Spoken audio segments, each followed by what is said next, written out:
سلام آفریدی صاحب. شکریہ جناب اسپیکر صاحب. جناب اسپیکر صاحب یہ جوائنٹ ریزولوشن ہے.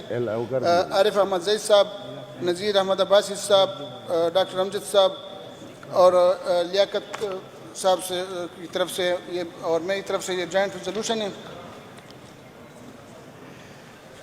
جناب اسپیکر صاحب, یہ صوبائی حکومت اس امر کی پرزور سفارش کرتی ہے کہ 23 مارچ 1940 کی ایک تاریخی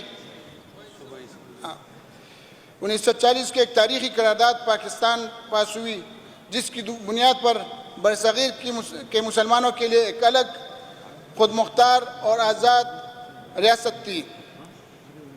کلمہ حق کے نام پر بننے والے ملک میں بدقسمتی سے ابھی تک اسلامی قوانین نافذ نہ ہو سکے, جبکہ آج کل مسلمانوں کی نسل کشی کرنے والے ملک اسرائیل کے ناجائز وجود کو تسلیم کرنے کے معاہدے کر رہے ہیں. بانی پاکستان جناب قائد اعظم محمد علی جناح نے آزاد خود مختار فلسطین کے قیام تک اسرائیل کو ہرگز تسلیم نہ کرنے کا اعلان کیا تھا, اور پوری قوم اس فرمان عالی شان کا احترام کرتے ہوئے اسرائیل کو تسلیم کرنے کے خلاف ہے. امریکہ کے حالیہ دورے میں پاکستانی نمائندہ وفد میں شامل شخصیات اسرائیل کو تسلیم کرنے کے معاہدے پر رضامندی کا وعدہ کر چکی ہے. وہ شخصیت پاکستانی قوم کے منتخب شدہ شخصیات نہیں ہے.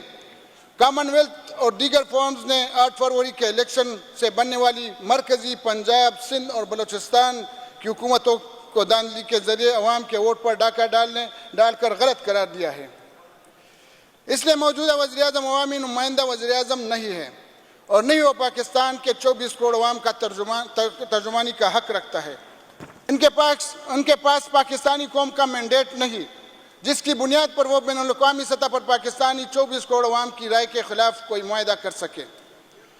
جناب اسپیکر صاحب, یہ صوبائی اسمبلی خیبر پختونخوا عوام کی منتخب شدہ نمائندہ اسمبلی ہے, اور یہ عوام کی ترجمان اسمبلی صوبائی حکومت کو ہدایت کرتی ہے کہ یونائیٹڈ نیشن کو اس قرارداد کی روشنی میں آگاہ کرے کہ پاکستانی قوم اور بالخصوص خیبر پختونخوا کے عوام نہ تو ان دونوں شخصیات کو قوم کا نمائندہ تسلیم کرتے ہیں اور نہ ہم اسرائیل کو تسلیم کرتے ہیں. اسرائیل نامنظور, اسرائیل. شکریہ جناب اسپیکر صاحب.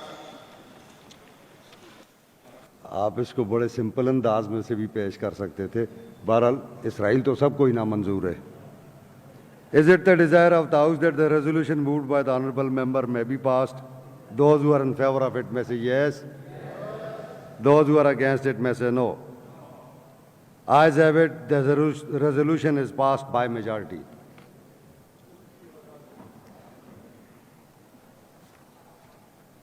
آپ نے 2 چیزیں مکس اپ کر دیں. دیکھیں یہ نقصان ہوتا ہے ان چیزوں کا, میں نے یہ ایڈمٹ کر دی تھی, مگر ان کا نقصان کیا ہوتا ہے؟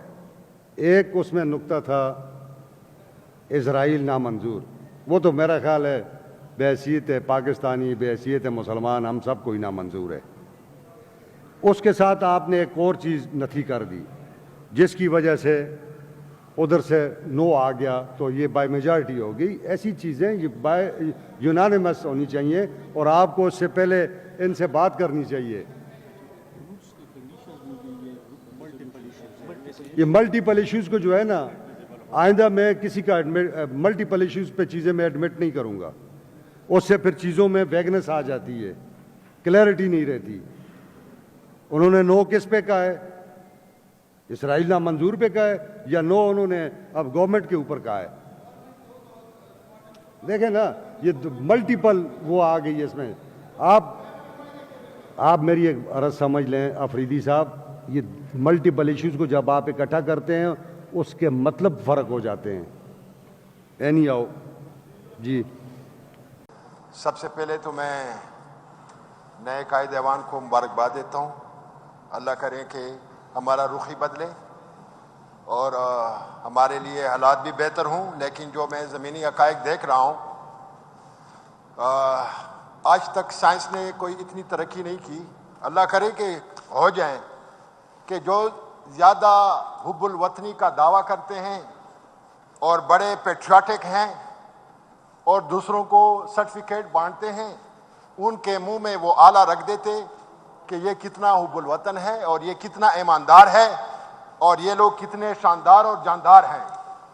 تو افسوس کے ساتھ کہنا پڑتا ہے جو ہم پہ گزرا، جو دوسروں لوگوں پہ بھی گزر رہی ہے، لوگوں کی وطن پرستی، حب الوطنی میں زوال آنے لگا ہے. اور یہ کسی قوم کی، کسی ملک کی سب سے بڑا نقصان ہوتا ہے. غربت بھی ہوتی ہے، بہت سارے مسائل ہوتے ہیں، لیکن جب اس قسم کے جذبات ابھرتے ہیں تو پھر اس قوم کا مستقبل بڑا خطرناک ہوتا ہے اور خدشات سے خالی بھی نہیں ہوتا. میرے بہت سارے بھائی بول رہے ہوتے ہیں، ہمیں بھی بولنا پڑتا ہے، کوئی شوق نہیں ہے، لیکن امن امان کے سلسلے میں سب سے زیادہ جو لوگ افیکٹ ہو رہے ہیں وہ ہمارے فاٹا کا بیلٹ ہے. مجھے وثوق ذرائع سے پتہ چلا ہے کہ میرے حلقے میں 150 سے 200 تک لوگ ہیں، لیکن جب اس کو کہا جاتا ہے کہ اتنا انتشار، بے-حرامی اور لوگوں کا کاروبار سب کچھ ستیہ ناش ہو گیا ہے، اور آپ کے پاس کوئی ایسا میکنزم، کوئی ایسا اسٹریٹجی نہیں ہے کہ ان لوگوں کو آرام کی نیند آئے. اور ہمارے بچے جن کے لیے ہم 25-30 سال محنت کرتے ہیں، ان کو پڑھاتے ہیں، ان کو نکارتے ہیں، اور ان کا جو برین ہوتا ہے، جو کریم لوگ ہوتے ہیں، وہ ہم سے چلے جاتے ہیں، اس ملک سے باہر کا رخ کر لیتے ہیں. اور ہم خوش ہوتے ہیں کہ وہ امریکہ میں ایڈجسٹ ہو گیا ہے، وہ UK میں ایڈجسٹ ہو گیا ہے، اور ادھر ہمارے پاس کانٹے رہ جاتے ہیں جہاں کا جینا بھی بڑا مشکل ہوتا ہے. تو یہ جو اوپر بیٹھے ہوئے لوگ ہیں وہ انٹاکسیکیٹڈ ہے، کامن سینس اس کا پتہ نہیں کہاں سے ریموٹ ہو رہا ہے. مجھے تو لگتا ہے کہ ہم پہلے جو کالونیل سسٹم میں تھے ان سے بھی بڑھ کر دب چکے ہیں. اور میں اس سیٹ پہ، اس فلور پہ اپنے آپ کو ایز اے MPA محسوس نہیں کرتا ہوں، کیونکہ جس صوبے میں جمہوریت کی روح ہے، جہاں پر مینڈیٹ ہے، اس کو سراؤنڈ کیا جاتا ہے. میں شاباش دیتا ہوں اپنے ان ساتھیوں کو، عمران خان کے ٹائیگرز کو، جنہوں نے ان کو رد کیا اور زبردست فیصلہ ہوا. آج CM ہمارے سامنے بیٹھے ہوئے ہیں، بڑے مینڈیٹ سے آئے ہیں ماشاءاللہ. تو یہ جو چھوٹی موٹی باتیں ہیں ہمیں ان میں نہیں الجھنا چاہیے. اصل ٹارگٹ کو ہم نے کنسنٹریٹ کرنا ہے.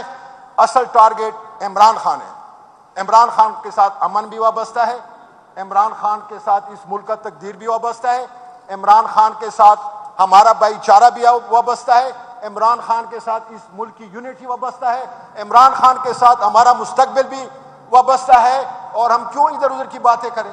ایک ہی ٹارگٹ ہے، عمران خان کو ریلیز کرنا. باقی ہم اپنے بزنس کو بھی ساتھ ساتھ چلائیں گے. لیکن مجھے افسوس ہوتا ہے کہ ہم جمہوریت کی بات کرتے ہیں، قانون کی بات کرتے ہیں، اور ضابطے کی بات کرتے ہیں، اقدار کی بات کرتے ہیں، اور اس ملک میں ہم تاریخ کی بات کرتے ہیں. ہمیں غلط پڑھایا گیا.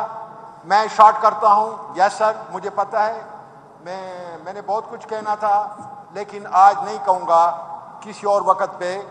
تو میں آخری بات یہی کہوں گا کہ عوام کے فیصلے کے سامنے یہ سرنڈر ہو نہیں ہوتے تو پھر وہ ہمیں بھی وہ طریقہ بھی آتا ہے کہ کیسے ان کو سرنڈر کرنا ہے انشاءاللہ.